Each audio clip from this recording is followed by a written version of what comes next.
What's going on? I'm Sheila Matthews and welcome to Logged In. You all loved me in the main chair, so we had to run that back because Dominique is #booked and busy. But the show must go on because social media never sleeps. The internet has been busy and I have my good friend Martenzie here to help navigate me through these social media streets. What's up, Martenzie? I'm back. You're back. Yeah, and I'm eyeing for Dominique's job at this Ooh. point. Hopefully it will say Logged In with Sheila Matthews and Martenzie Johnson at some point. So yeah. There we go. I'm glad to have you back. But first, we have to talk something that honestly isn't really my bread and butter, but that's why you're here. Yep. Football. Yep. So ladies, if you don't hear from your partner for the next few weeks, they may be locked in a room playing Madden because the newest installment of the Madden series, Madden 23, dropped this week. So with all the drama that's happening in football, specifically the home team, the Commanders, do you think they're gonna get lucky this season with a new identity, new name? Let me ask you some questions. Is Carson Wentz their quarterback? Yes. Yes. Is the owner still Dan Snyder? Oh, I know that answer. Yes. Yeah. Despite the name change, are they still the same team? Are they still playing at FedEx? Are they still playing at hazard? FedEx, which is down the street from me? Yeah. Yes, they're still playing. So no, it's gonna be the same thing because it's the same team. You can put lipstick on a pig, but it's still a pig at the end of the day. All right, let's take it to the Broncos. Do you think that Russell Wilson can bring the Broncos back to life? No, partly because he had one of the best receivers, actually two of the better receivers in the NFL last year with the Seahawks, and they still weren't worth much of anything. I think the Broncos are a better team overall than the Seahawks, but look, I like Russell Wilson, I like Sierra, I like this blended family that they're doing, but I think he'll make them a better team, but I just don't see him as that much better. What are your Super Bowl predictions? Who do you think we're gonna see this year? For the AFC, I will go Baltimore Ravens. I believe that Lamar Jackson is not only the future, but he's a present. For the NFC, I have no reason to believe that the Los Angeles Rams can't make it back. So I will go with those two teams, and I'm always gonna go for the black quarterback, so I have the Ravens winning the Super Bowl. There we go, and speaking of the black quarterback, make sure you pick up Andscape and Jason Reed's new book, available everywhere books are sold, and the link will be in the bio. So since we're on the topic of athletes, have you noticed throughout the last few years, a lot of athletes have been ending their careers citing mental health reasons? So how do you feel about athletes going the route of ending their careers for personal reasons, specifically mental health challenges? No, I think they finally realized that money isn't everything, and particularly in football, bashing your head continuously every single game, every single week for, let's say, 10 to 15 years, the money isn't gonna help you if you can't remember any of it. The money isn't gonna help you if you can't pick up your kids. And so a lot of them have finally decided that, hey, maybe my health or my mental health is way more important than another check that I can cash. So with the spotlight being shone on players and how they're treated differently based on sports, what are some things that you think can be incorporated to ensure that these players have long post-career careers as well? Yeah, so in football, the most obvious thing is continue to make the game a little bit safer. You can't have guys running 20 miles per hour at each other, crashing into each other, and assuming that their bodies or their minds gonna come out sound after that. But then also just be more understanding that these are people too. They're not just avatars on the screen, and they need rest just like you do. They need time off if their head's not completely in it. Like, I think that's easy stuff. Well, overall, I'm glad the athletes are doing what they feel is best for themselves and prioritizing their mental health as they pivot into new phases of their lives and their careers as we know them end.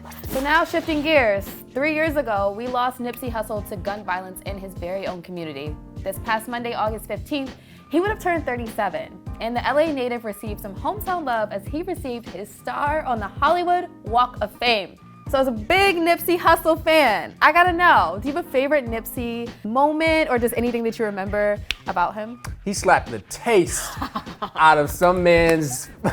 In slides. Yeah, in slides, I believe at the BET Awards a couple years ago. So that was really kind of my mainstream introduction to Nipsey Hussle. So, but as far as songs, I have a specific one. Okay. Can't say which one, but you Okay. can probably guess which one I'm talking about. But for this show, I'll say Last Time That I Checked. I really like that. That's a good one. That album was like amazing for him to get taken right after. It's just really heartbreaking, but like I love the marathon, Slauson Boy 2.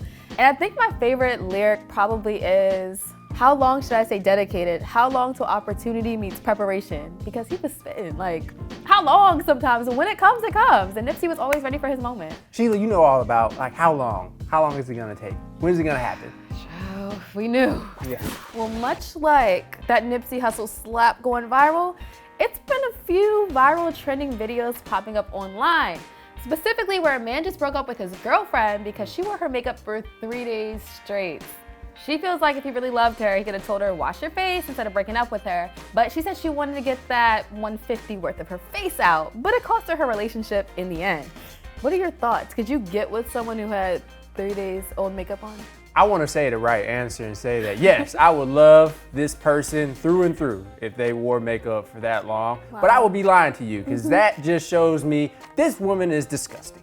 Yeah. You gotta wash your face every day, maybe even twice a day. And to not wash your face for 3 days, that tells me what else aren't you washing? I just think about like her poor pores. Like, that's nasty. It can't look fresh. There's no way your makeup can still look fresh because you have to like retouch sometimes throughout the day. Yes. But 3 days? 3 days, you're gonna look casket sharp at that point. That's how she had to be laying in her bed, casket sharp. Like, how did you not get that on your pillows? Like, that's a problem. Yeah, I'm new to the face routine kind of end of the day thing, and it has worked wonders, as you can tell.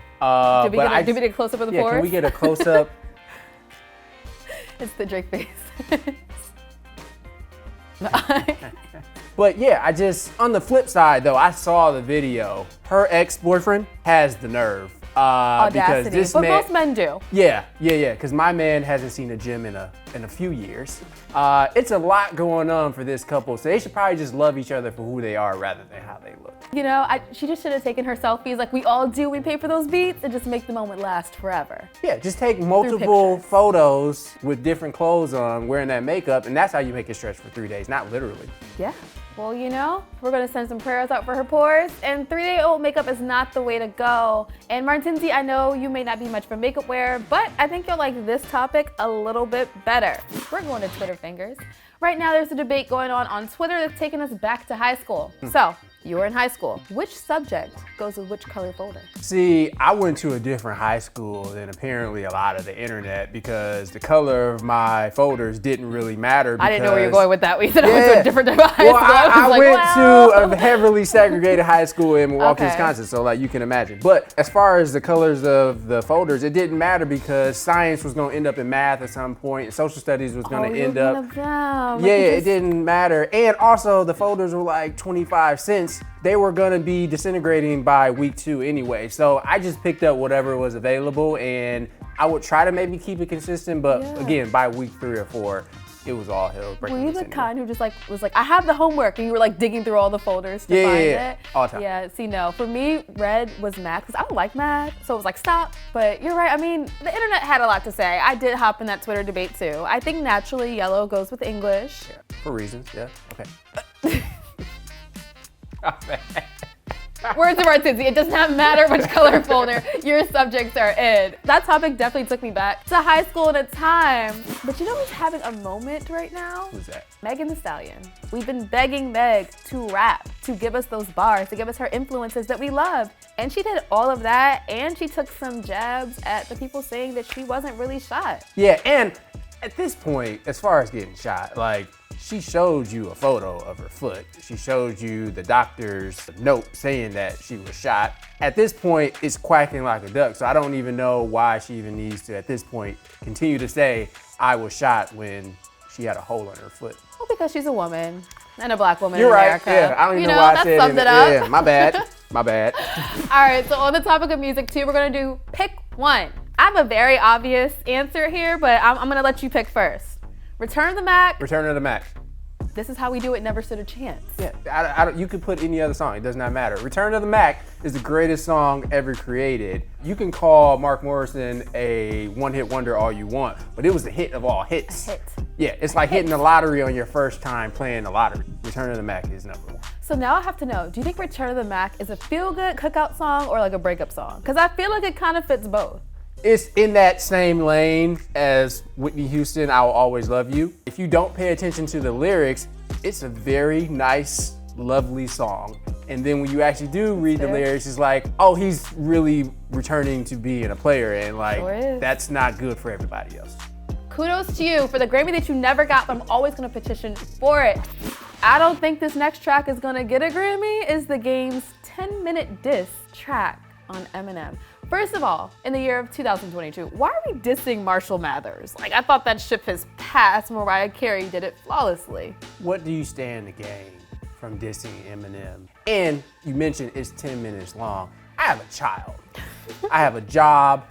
I'm coming here filming with you. I don't got 10 minutes to hear you talk about whatever Marshall Mathers did to you however many years ago. I don't care. I mean, his whole album, it was like 31, 32 tracks of collaborations. Like, are you DJ Khaled? What's happening here? Or The Game, Jason Young, get it together. We don't want to hear about 10 minutes of Eminem, let alone 10 minutes of anyone. Yeah, just like go back to being an IG honey and like leave the rapping to the young people. Because I believe that you were the same man in like 2004, 2005, saying that someone over 30 rapping. I believe you said, so live your life. Like, woo, and the tweets catch up to you. Speaking of things catching up to people, Rick Ross got fined for multiple violations at his Wingstop location. The man was running it like a Krusty Krab. Did you see the violations? Yeah, withholding wages, making people pay for the uniforms, making people pay for their training, which, by the way, I don't know how much training goes into cooking at the Wingstop, but the wings the are fact elite. that I would have, They're getting some type of guidance there. They have they're elitely mid, but they're nice, but it's not something where I'm like, oh man, I'm hungry. Let me go get some Wingstop. That's fair. That's very fair. But I will admit, TikTok made me do it because there was this one TikTok of this girl eating these wings from Wingstop and she cleaned the bone. And it was like the hot honey something, which drove me to Wingstop, which makes me wonder, what's your favorite wing flavor? Oh, garlic parmesan. I think you didn't say lemon pepper. I've had lemon pepper. It's good, but like garlic parmesan is superior whether you're at Wingstop, whether you're at Buffalo Wild Wings, no matter where you go. Theirs is good. I can do like a boneless with garlic parm, but if it's like the bone, it doesn't have to go hard. It has to be like buffalo, like super spicy, or like lemon pepper fried hard. Well, Rick Ross, let's hope you make a recovery and you make these wings a little bit more than mid. How about that for some people? Pay your workers, man. Like, yeah, pay your workers and stop overworking the little kids. We can't be doing that, Rick Ross. We gonna root for you. And the last time you were on the show, you did something good too. We started a segment called Put Me On. And you put me on to the show called The Bear on Hulu, which I watched. It was amazing. And I put you on to Steve Lacy. And since you're back this week, let's run it back. Martenzie, put me on. Well, we're gonna go back to Hulu because I've just been watching a lot of Hulu. Subscribe to Hulu. Prey, which is a prequel to the Predator franchise, only this time he's going against Native Americans in the 1700s. The action was amazing, but I'm all for just dropping Predator in different time eras and just seeing who he can go up against next. That's fair. Okay, I have to add that to my list. It's getting pretty long, but I'm gonna watch that tonight. I think my put me on would be, I mean, are people really on? I don't know. The song changes by the day, but Renaissance still has me in a grip. Whatever Beyonce put in that, it's a grip. Yeah, so there's, I think, a 3-song transition. Cuff It into Energy, into Break My Soul, into Church Girl. That 4-song run, I just, at the gym, which people are probably assuming that I'm listening to something completely different when I'm at the gym, but no, I'm listening to Renaissance. You have to. I feel like the tempo makes you want to run, then it makes you want to slow down. Beyonce, whatever you put in that album, thank you. We cannot wait for part 2. Well, Martenzie, it's been a pleasure as always. This is great. We should make it more of a thing. Yeah. So tell the people where they can follow you if they want to see some more of you before you're back in the chair. Yeah, on Instagram at MartenziEJ, and then on Twitter at 10Z Johnson.